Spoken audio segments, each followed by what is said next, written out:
simple na kayo nga ang tagiya sa lawas, sa kento ng style, divine person. Pero magpasabot nga ang napil ang divine person kamatay literal. Duha na namatay na, pagkatao, panagbulag lawas, kalagag, sika na divine person. Duha na namatay, divine person o one human nature. Kumuna yung sa punto nga nakakasayop nila.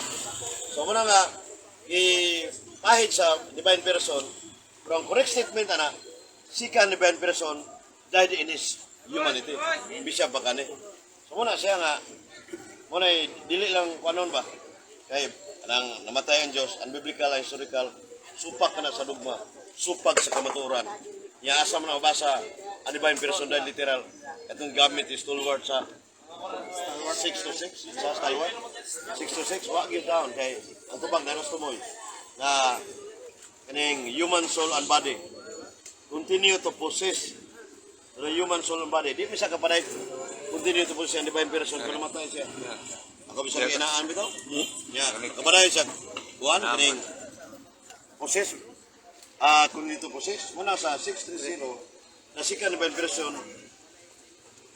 during period of time his divine person continue to assume both his soul and body. Divine person kanatay. Muna yung sakto.